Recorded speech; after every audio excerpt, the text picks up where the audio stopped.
El día de hoy vamos a hablar acerca de la ley y del sábado, dos temas sumamente importantes y de entre todos los temas que me han estado siempre hablando y pidiendo alguna aclaración, estos dos son de los temas que más se pregunta y que más duda hay. Bien, de esto hay infinidad de versos para hablar. No puedo presentar absolutamente todos, pero he decidido presentar estos en un estudio de carácter escatológico, bien, como siempre. Vamos a empezar entonces con relación al tema de la ley, el antiguo pacto y el nuevo pacto. Recordemos que no se quedó todo en el antiguo pacto, hay un nuevo pacto. Por lo tanto, la gente que se anda olvidando de que existe un nuevo pacto y vuelve otra vez a los rudimentos básicos de la palabra, que son rudimentos antiguos, circuncisión, sábados, talit, kipá, ponerse tefilá por la frente y por la mano, ponerse kipás por la cabeza. Todas estas cosas eran parte de un pacto antiguo. Quien recibió a Cristo y antes era el más judío de todos los judíos, de apellido Rubinstein, o como usted quiera, el que ha conocido ahora a Cristo, ya está bajo un nuevo pacto, no bajo la antigua ley de nuevo. Y esto lo vamos a ir viendo a lo largo de este curso. Por lo tanto, hay un mejor pacto, por lo tanto es nuevo. Y todo lo que es nuevo es mejor que lo antiguo. Eso está clarísimo, ¿eh? En la jerga básica de nuestro idioma. Lo nuevo es lo que está por delante, lo que está activo, y lo antiguo quedó atrás. O quien sea abogado y sepa de la jerga legal es abrogado. Bien, lo abrogado es lo que ya quedó anulado y lo que queda nuevo es lo que reemplaza a lo antiguo. Aquí vemos en esta pequeña imagen donde Jesús se encuentra justo en el medio entre lo que es la antigua ley o el pacto antiguo y el nuevo pacto que es hacia adelante. Y vamos a empezar. Bien, ¿qué era la ley del antiguo pacto? Éxodo 20 habla de los 10 mandamientos. Y bueno, sabemos todos que los 10 mandamientos son cabeza de todos los preceptos. Es decir, es lo básico que conocemos todos. Luego, detrás de todo eso se encuentran los preceptos, que son en total 613 leyes. Bien. Deuteronomio 5, del 1 al 22, de nuevo se reitera este nuevo pacto. Y en Gálatas 3, 19, vamos a leer lo que sigue. Primero empezamos con Éxodo. Y habló Dios todas estas palabras diciendo: yo soy Jehová tu Dios, que te saqué de la tierra de Egipto, de casa de servidumbre. No tendrás dioses, en minúscula, ajenos delante de mí. No te harás imagen ni ninguna semejanza de lo que esté arriba en el cielo, ni abajo en la tierra, ni en las aguas debajo de la tierra. No te inclinarás a ellas, ni las honrarás. Esta es el principio de Éxodo 20. Habla a partir de aquí más adelante. Este es el primero de los 10 mandamientos. Bien, este es el primero y sabemos que este es el primero que honra a Dios en todo sentido y nos prohíbe tener cualquier otra cosa a la cual servir que no sea al único Dios. Bien.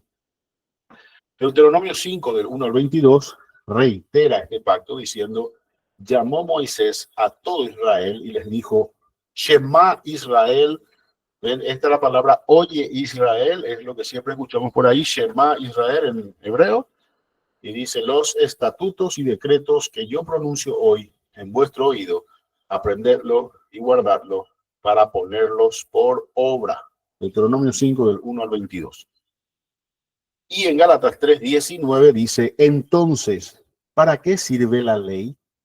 Fue añadida a causa de las transgresiones. Se da cuenta que la ley empieza porque la gente transgredía, eran transgresores, hasta que viniese la simiente a quien fue hecha la promesa y fue ordenada por medio de ángeles en mano de un mediador.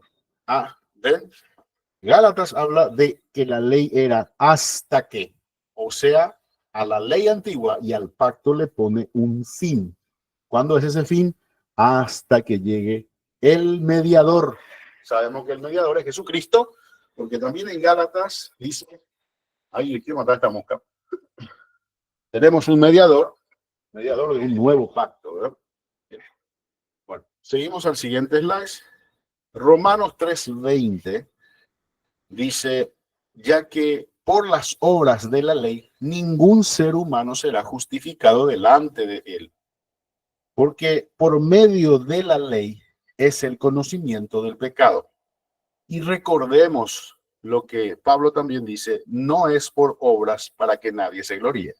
Cuando Pablo habla de esto, se refiere a esta ley antigua.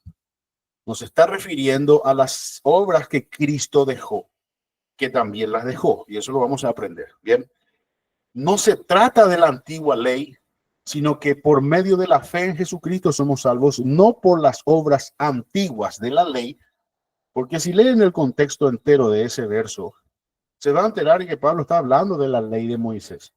Y él dice, por obras, no por obras para que nadie se gloríe, sino para buenas obras, cuando habla de que somos hechura de Jesucristo. Esto lo voy a recalcar una y otra vez porque pareciera que la gente no lee, no entiende y asume doctrinas que evidentemente vienen del error. ¿Bien? Vemos también en Gálatas 3:24, dice, de manera que la ley ha sido nuestro ayo, es decir, nos hemos sujetado de la ley para llevarnos ¿a quién? A Cristo, a fin de que fuésemos justificados por la fe. O sea, venido Cristo, a partir de ahí ya somos justificados por medio de la fe en él. Para venida la fe, venida la fe, ya no estamos bajo el ayo, es decir, no estamos ya sujetos a esa ley antigua. Pues todos sois hijos de Dios por la fe en Cristo Jesús. ¿Se dan cuenta, hermanos, que cuando Pablo está hablando de esto, de hermanos, no es por obras para que nadie se gloríe?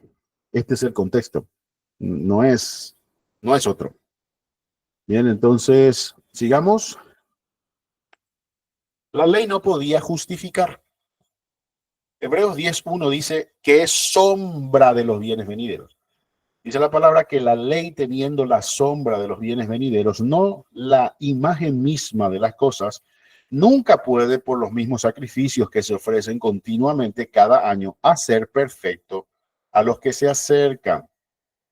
Entonces, vemos también que dice que porque lo que era imposible para la ley, por cuanto era débil por la carne, Dios enviando a su Hijo en semejanza de carne de pecado y a causa del pecado, condenó al pecado en la carne, para que la justicia de la ley se cumpliese en nosotros, que no andamos conforme a la carne, sino conforme al Espíritu.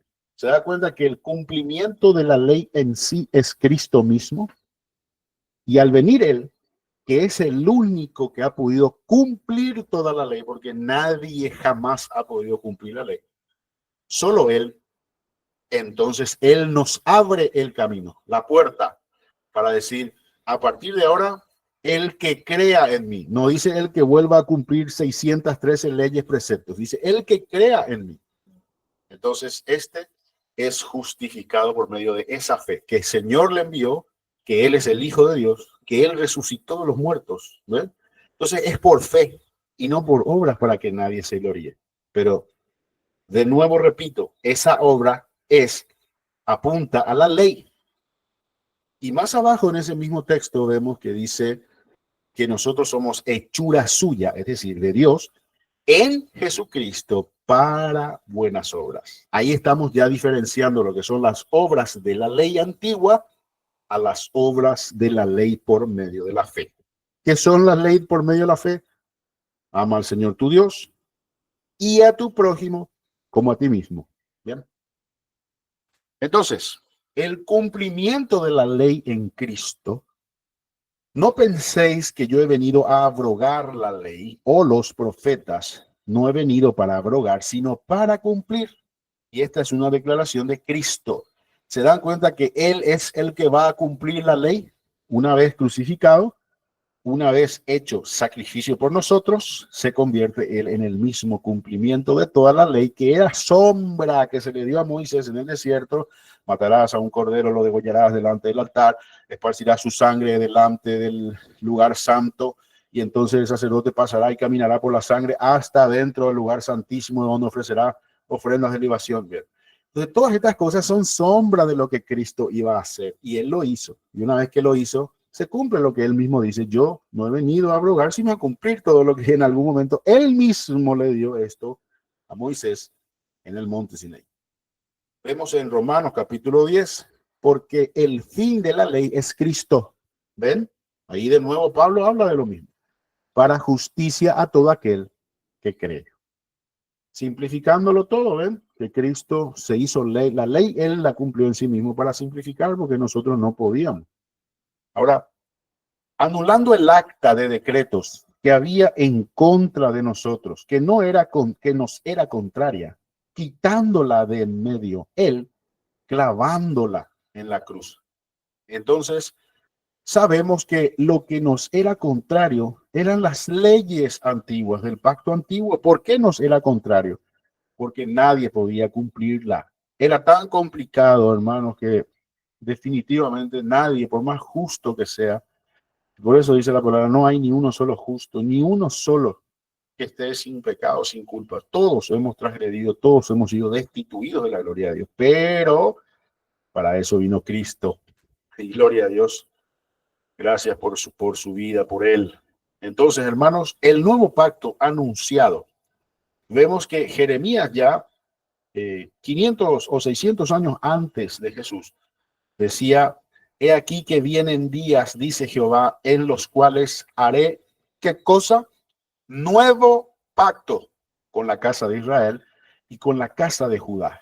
No como el pacto que hice con sus padres el día que tomé su mano para sacarlos de la tierra de Egipto, porque ellos invalidaron mi pacto, aunque fui yo un marido para ellos, dice Jehová. ¿Se dan cuenta que Dios mismo está diciendo: ese pacto antiguo que yo mismo organicé ya no va, porque voy a hacer uno nuevo? Y hay cuántas personas hay que siguen andando detrás de nuevos pactos. La misma iglesia cayendo de nuevo en Yeshua, Yahshua, Yahashua, Yokoshua, Requeteshua, Shalom. Déjense de jugar, por favor, porque están jugando a lo mismo que jugó Israel en el desierto, y no es correcto. Si Dios ya estableció un nuevo pacto, ¿usted quién es para retroceder? ¿Mm? Hebreos 8 dice: pero ahora tanto mejor ministerio es el suyo, el de Jesús, cuanto es mediador de un mejor, repito, mejor pacto, establecido sobre mejores promesas.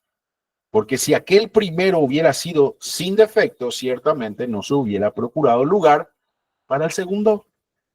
Vemos Antiguo Testamento, Jeremías, profeta, y vemos Nuevo Testamento, autor de Hebreos, diciendo básicamente lo mismo que Jeremías, apuntando ya a Cristo, obviamente. Jesús resume la ley en dos mandamientos.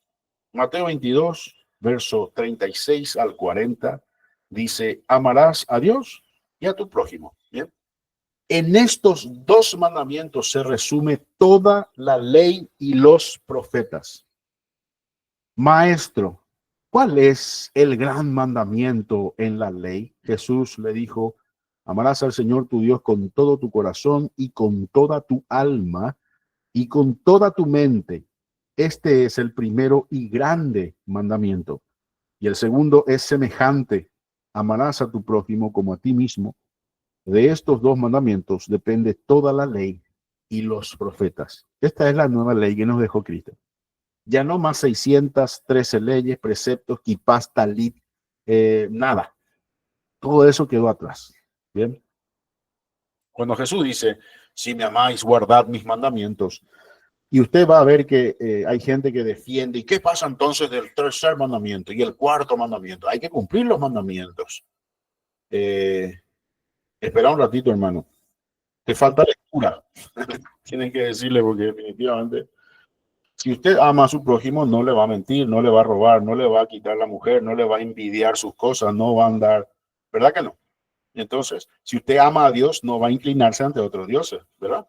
Entonces, cuando usted cumple estos dos mandamientos, usted está cumpliendo toda la ley, completa, la anterior, la nueva, la futura y la por venir, toda. El error de volver a la ley antigua. Gálatas 5:4 dice lo siguiente: de Cristo os desligasteis los que por la ley os justificáis, de la gracia habéis caído. Y ahora ya me encanta empezar un poquito más fuerte, porque hay gente que al parecer, como digo, no leen la escritura y la escritura habla en contra de ellos mismos. De nuevo repito, para los guardadores de sábados actuales y los que andan creyendo que son de la tribu de Benjamín y los que andan creyendo que hay que ser medio judío, medio que hay que usar kipá y hacer todas estas cosas, les recuerdo que dice: de Cristo os desligasteis los que por la ley os justificáis, de la gracia habéis caído. ¿Ok? Bueno, estoy maravillado. Mire, yo quiero que usted note el tono en el que Pablo habla acerca de esto, y a los Gálatas específicamente siempre les dice: ay, Gálatas insensatos, ¿no? Bueno, pues en esta ocasión Pablo no es menos sutil, y por eso me identifico mucho con el apóstol Pablo, en el sentido de que a veces el carácter de Pablo se mostraba muy claramente aquí en sus propios escritos. Leamos: estoy maravillado de que tan pronto os hayáis alejado del que os llamó para la gracia de Cristo, para seguir un evangelio diferente. No que haya otro, sino que hay algunas o algunos que os perturban y quieren pervertir el evangelio de Cristo. Más si aún nosotros, o un ángel del cielo, o la abuela Pepa, os anunciare otro evangelio diferente del que os hemos anunciado, sea maldito, o sea anatema. El traductor del castellano lo mantuvo en este nombre agradable, pero leamos el siguiente verso. Dice: como antes hemos dicho también, ahora lo repito. Ven que él repite mucho también: si alguno os predica diferente evangelio del que habéis recibido, sea anatema, es decir, maldito. Bien. Hechos capítulo 15 verso 10 dice: ahora pues, ¿por qué tentáis a Dios poniendo sobre la cerviz de los discípulos un yugo que ni nuestros padres ni nosotros hemos podido llevar? Para los que creen que los judíos tienen una bendición especial sobre ellos, ellos son una esto, una aquello, unas historias que se inventa la gente. Recuerden que Dios mismo les dijo: mire, un burro sabe dónde está el establo de su señor, pero ustedes no me conocen. Para las cosas malas sí, pero para las cosas buenas no. Esto dice lo contrario a lo que la gente anda pensando por ahí. ¿Se dan cuenta? Dios habla en contra de ellos mismos. Por eso, hermano, se despidió de ellos y le dijo: gracias, hasta luego. Si hubieran sido sabios, no hubieran matado al dador de la vida, dice la palabra, ¿verdad? Bueno, pues no, eran insensatos. Y aquí de vuelta se hace un énfasis en eso. Dice: ahora pues, ¿por qué tentáis a Dios poniendo de vuelta sobre la cabeza de los discípulos, es decir, sobre mí, sobre ti, sobre aquellos, un yugo que nadie pudo llevar? ¿Te dan cuenta que ellos jamás cumplieron su propia ley? Nunca. Nadie. Ejemplos actuales del error: movimientos hebraizantes legalistas, guardar sábado, kosher, festividades judías, circuncisión. Volver a la ley es negar el evangelio de la gracia. Bien, yo no puse ya imagen de esto porque quería que quede en texto y que usted lo viera bien. Ay, no, yo no puedo comer nada que no sea kosher. Ay, no, yo no puedo comer nada que... Ay, no. Mire, que nadie os juzgue. La palabra dice en Gálatas, capítulo 2, que nadie os juzgue por comida, es decir, por vianda, por festividades o por días de reposo. Nadie, porque a la iglesia no se le impuso nada de eso. Son los movimientos judaizantes, hebraizantes, los legalistas, que andan engañando a la gente, haciéndole devolver otra vez a estos rudimentos antiguos. Bien, hoy hemos aprendido la ley. Hasta aquí nuestro curso el día de hoy. Creo que hay uno más. ¡Ay, qué maravilla!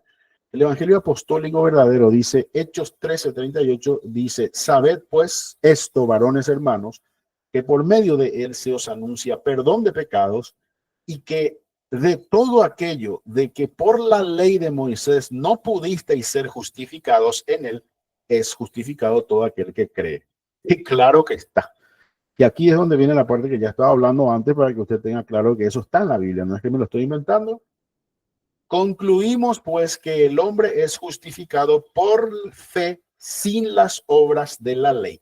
¿Se dan cuenta que de vuelta Pablo habla sobre las obras, pero de la ley, no las obras de Cristo, las que son de piedad, las obras que son frutos de la fe? ¿Se dan cuenta que aquí es donde uno entiende que cuando Pablo está diciendo no es por obra para que nadie se gloríe, se refiere a las obras de la ley? Bueno, aboliendo en su carne las enemistades, la ley de los mandamientos expresados en ordenanzas, para crear en sí mismo de los dos un solo y nuevo hombre, haciendo la paz. Efesios 2:15. Sobre sí mismo llevó Cristo la ley antigua, los mandamientos expresados por ordenanza. Él llevó eso encima de él. Tú no, ni lo vas a poder hacer. Y si te vienen con que hay que cumplir sábado, ni ellos pudieron cumplir sábado jamás. El sábado es Cristo. Él es nuestro reposo. Apostatar es crucificar de nuevo al Hijo de Dios. Imagínense lo triste que es esto.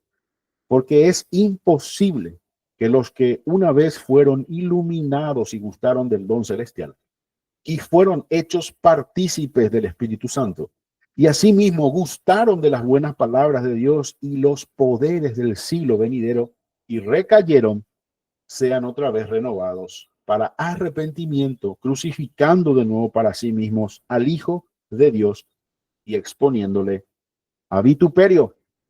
Entonces, hermanos, cuando estos que está hablando Hebreos está hablando de que de vuelta vuelven a los rudimentos de la ley antigua. Y ese era el problema de la iglesia primitiva. Muchos judíos se habían convertido y estos judíos andaban entre que va y viene, y hoy, incluso en la iglesia gentil, tenemos mucho vaivén, gente que se va, gente que viene, que vuelve otra vez al mundo, vuelve otra vez y cae para allá. Hermano, no. ¿Ok?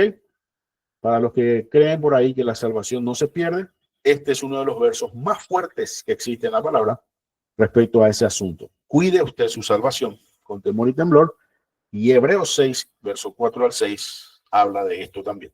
Bien. Nadie os engañe en ninguna manera, porque no vendrá sin que antes venga la apostasía. Y hoy, bienvenido hermano al siglo XXI, bienvenido, estamos viendo apostasía por todas partes. Con esta misma presentación y enseñanza de hoy, se van a dar cuenta de que ahora se están recordando ustedes muchísimo de lo que sus amigos, vecinos, parientes, incluso algunos andan contradiciéndole a usted por creer en un evangelio correcto y andan queriendo cumplir sábados y demás. Conclusión. El nuevo pacto es superior al antiguo. Sin lugar a dudas, la palabra lo acaba de mencionar como 10 veces. Cristo cumplió y reemplazó la ley, y volver a la ley es rechazar el evangelio de Cristo. Y ahora sí terminamos este curso, mi estimado hermano. Espero que le haya sido de muchísima bendición. Esto no es fácil de digerir, sobre todo si estamos metidos en tradiciones humanas, pero sí definitivamente es la verdad de la palabra. Bien. Yo voy a empezar directamente ya con el punto 2. Voy a leer un poquito lo que estaban comentando. Bien, bendecida tarde para todos, dice Evelyn. Rosana dice amén, Dios le bendiga a todos. Vicky dice que está grabando porque está todavía en la iglesia. Bien, todo esto queda igual grabado, así que no se preocupen si usted no puede asistir o se le ha ido la luz, esto queda en YouTube para mañana. Bien, bueno, empezamos entonces con el punto número 2 de hoy, que es justamente el asunto del sábado. Primero vimos la ley. Mi nombre es Diego, mi estimada Eglis. Además creo que está puesto aquí en el Diego Mesa, ¿ves? Sí. Bueno, pero Daniel también es lindo. Mi hijo se llama Álvaro Daniel. Si usted me quiere llamar Daniel a partir de ahora, no hay ningún problema. También no pasa nada. A lo mejor ese será mi nombre en el nuevo reino de los cielos. De momento es Diego Mesa. Y vamos a empezar entonces con el punto 2 del día de hoy, que es el sábado. Bien. Se dan cuenta que desde que empezamos estos cursos hemos estado hablando primero de lo más importante del arrebato de la iglesia, de las confusiones que existen, de los textos que presentan los que defienden el arrebato post-tribulacional y demás. Todo eso para que usted tenga un arraigo de lo más importante que viene ahora, que es lo que está a punto de cumplirse. Y ahora estamos entrando un poco en la parte doctrinal, la parte de la ley, la parte del sábado, para que usted no caiga en apostasía. Esto es fundamental. Bien, entonces ahora vamos a hablar del sábado. Permítame tomar un sorbo de agua. Bien, el sábado, sombra, cumplimiento y reposo escatológico. Un estudio escatológico del sábado y su cumplimiento en Cristo. Bien. El sábado como sombra profética. Éxodo 20, del 8 al 11, nos dice así. Y reposó en el séptimo día, por tanto Jehová bendijo el día de reposo y lo santificó. Quien quiere leer todo el capítulo 20 de Éxodo lo puede hacer. Dice también en Colosenses, por tanto nadie os juzgue en comida o en bebida, o en cuanto a días de fiesta, no, porque Navidad, hermano, no es el día 25, eso lo escuché en TikTok y ahora estoy apartándome de mi familia porque ellos festejan Navidad y, ay Dios, ¿cuándo vamos a madurar? No sé. Pero la palabra dice que nadie os juzgue. Si usted quiere agarrar y festejar su cumpleaños hoy, lo puede hacer. Nadie le puede juzgar por eso. ¿Qué? No pasa nada. Si usted quiere festejar que Cristo nació en su vida en mayo del año 2000 como yo, pues excelente. ¿Qué problema hay? ¿Quién te puede juzgar? Dice aquí que nadie os juzgue por fiesta, por lunas nuevas o por día de reposo o por comida. ¿Vos comés cerdo? ¡Ay, no! Ay. Volvemos a los rudimentos básicos. ¿Verdad que escuchan ustedes mucho esto que estoy hablando yo como ejemplo? Yo además. Bueno. Dice la palabra, todo lo cual es sombra. Bien, lo puse en amarillo, subrayado, sombra de lo que ha de venir. Pero el cuerpo es de Cristo. Y en Éxodo 31 dice, habló además Jehová a Moisés diciendo, tú hablarás a los hijos de Israel diciendo, en verdad vosotros guardaréis mis días de reposo, porque es señal, repito, es señal entre mí y vosotros por vuestras generaciones, para que sepáis que yo soy Jehová, que os santifico. ¿Se dan cuenta que la palabra habla de que el sábado es una señal? No es otra cosa, es una señal nada más. Es decir, una señal de que Dios está en medio de nosotros, porque Él reposó, Él quiere que reposemos. La ley en sí, la ley del reposo en sí, es una ley para que usted no esté trabajando 24/7. Sino 24/6. Un día de reposo, no hay ningún problema. Entonces, qué fácil y qué lindo es cumplir un día de reposo. De hecho, se trabaja de lunes a viernes en muchos lugares y se reposan más días. Pero ya veremos más adelante que dice, para el que ama a Dios, todos los días son santos. Pero bueno, vemos que es señal y que es sombra y que el Señor lo establece como algo que había de venir más adelante, para dar una señal. Bien. Israel falló en los sábados mayores.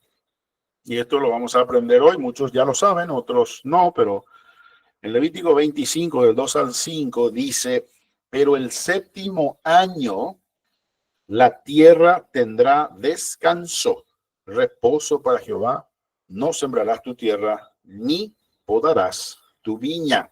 Ahora, esto sí ya es un poco más difícil de cumplir, dijeron ellos.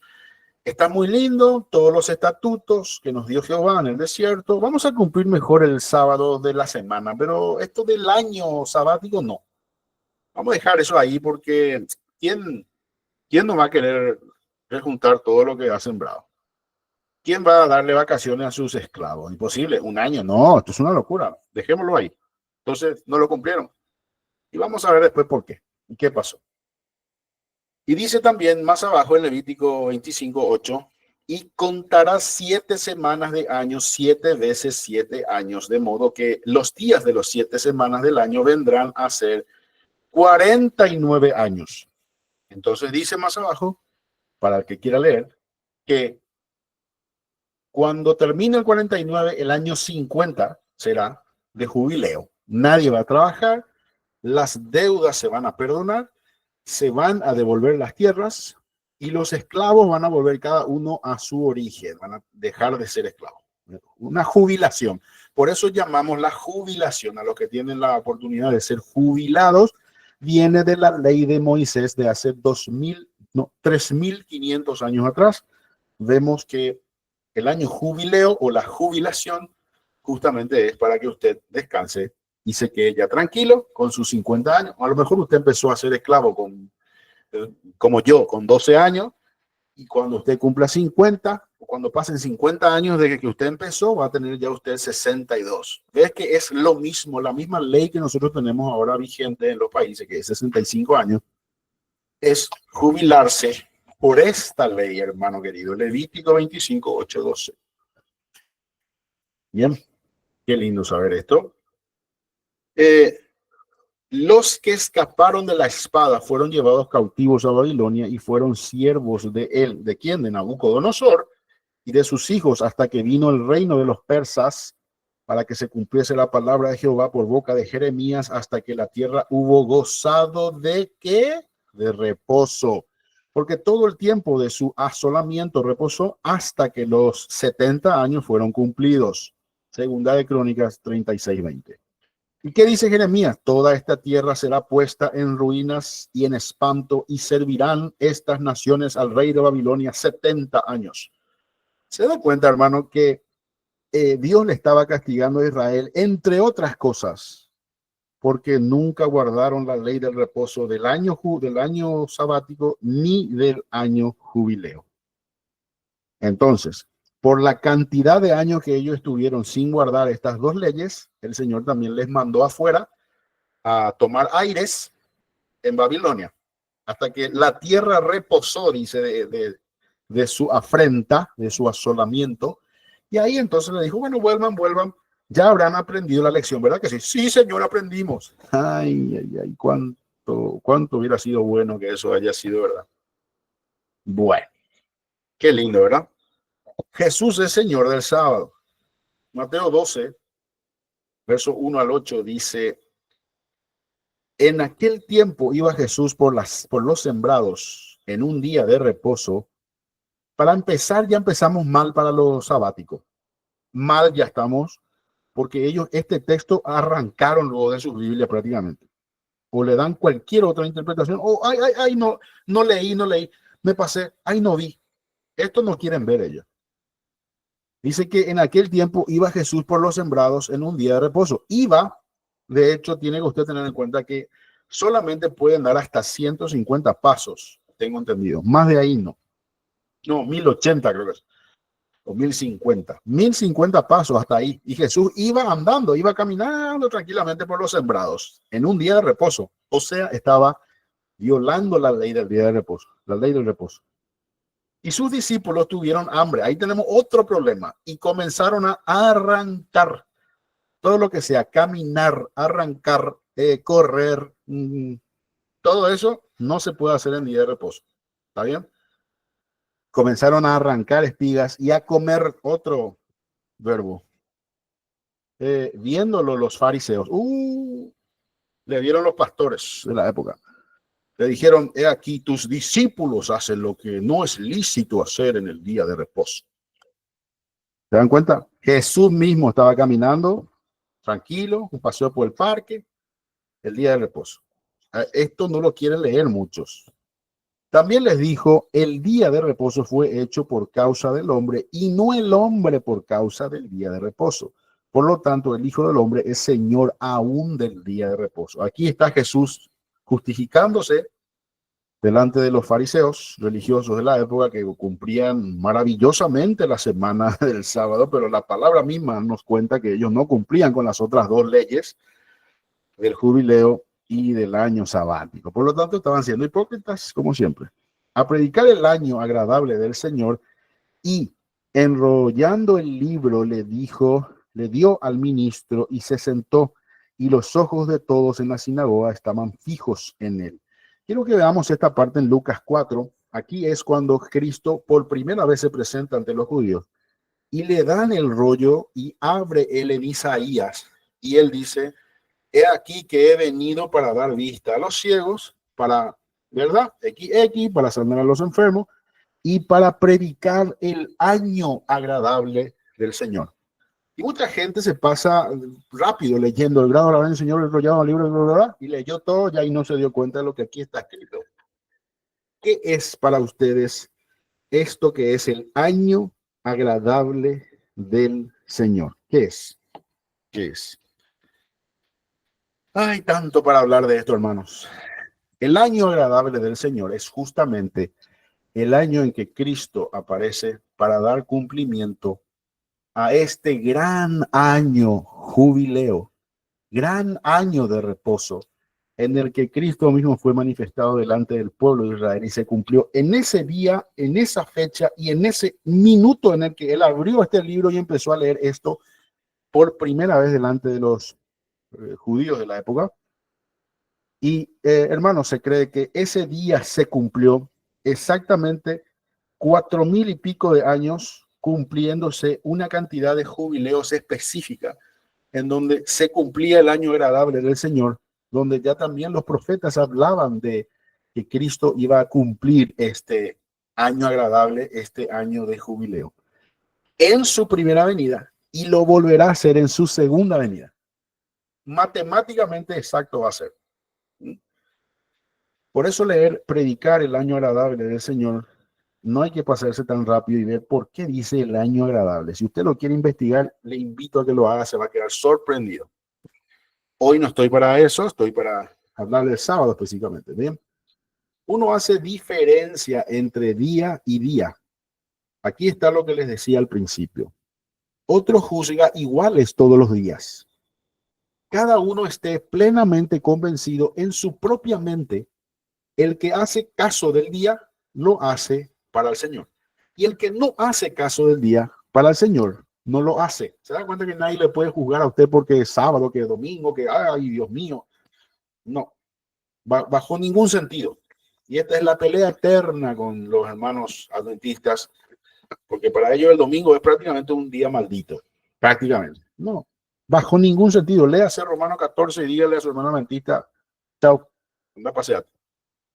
Mas ahora, conociendo a Dios, o más bien siendo conocidos por Dios, ¿cómo es que os volvéis de nuevo a los débiles y pobres rudimientos a los cuales os queréis volver a esclavizar?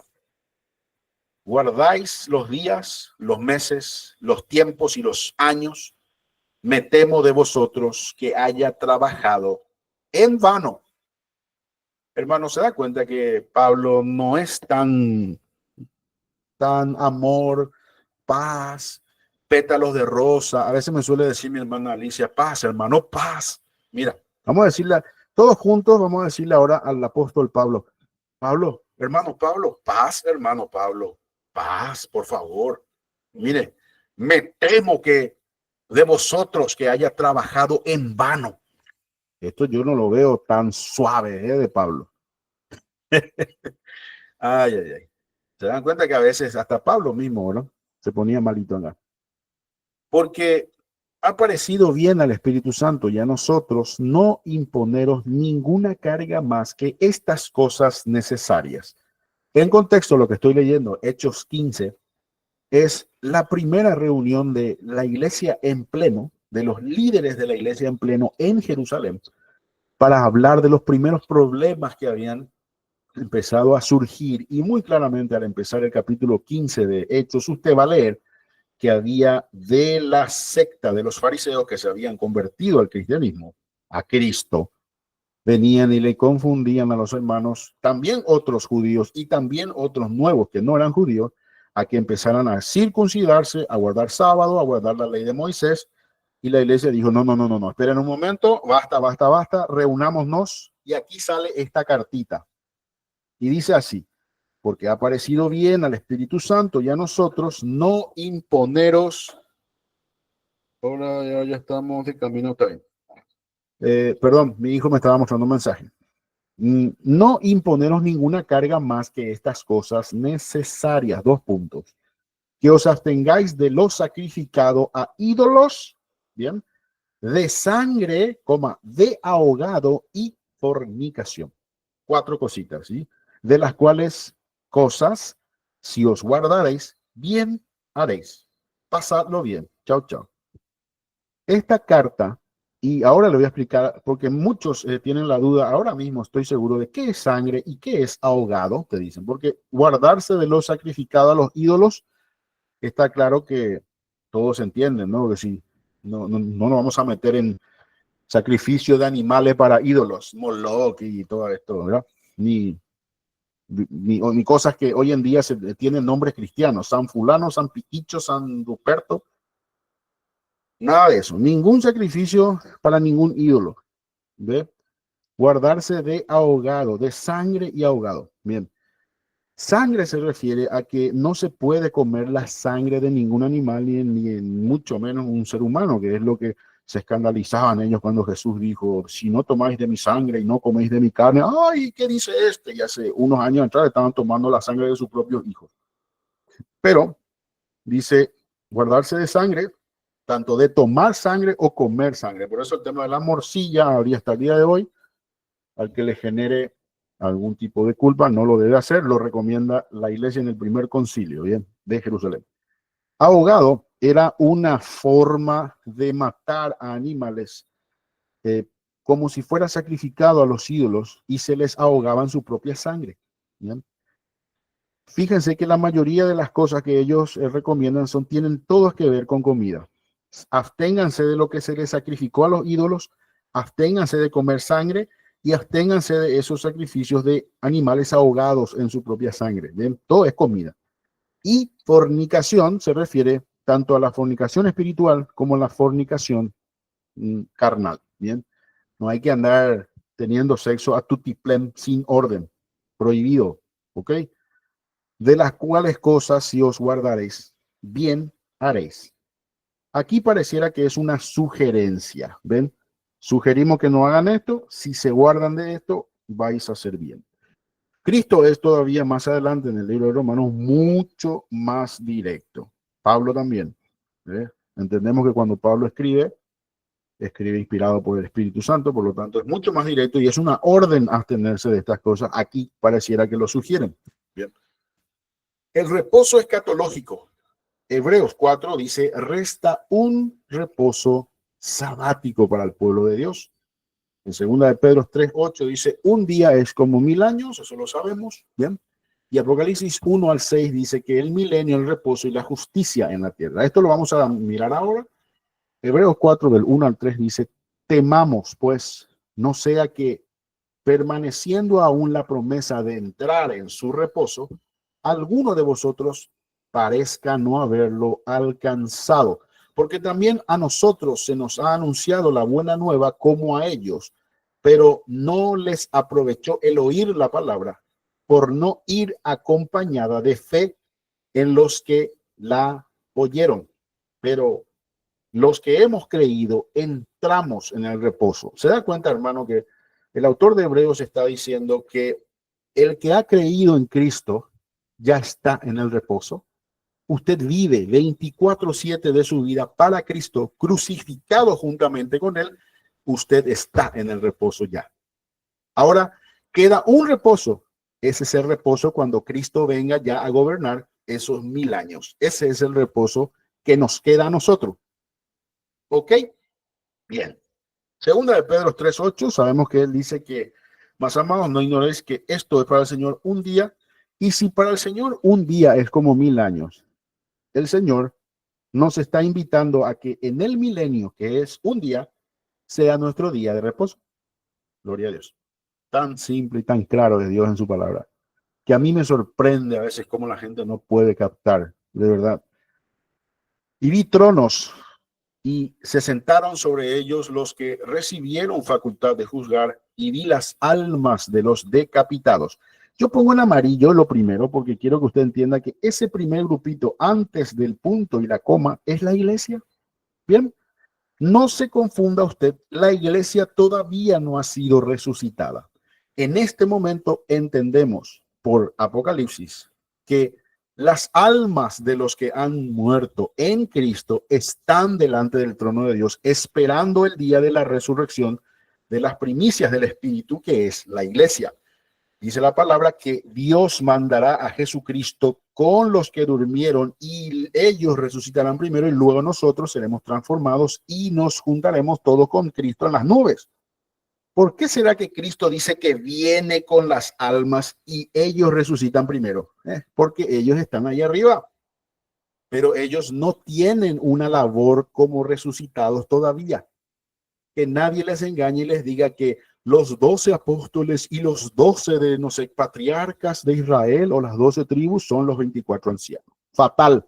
La iglesia todavía no ha recibido trono, todavía no están resucitados. Ellos están reposando de sus obras conforme a la teología bíblica.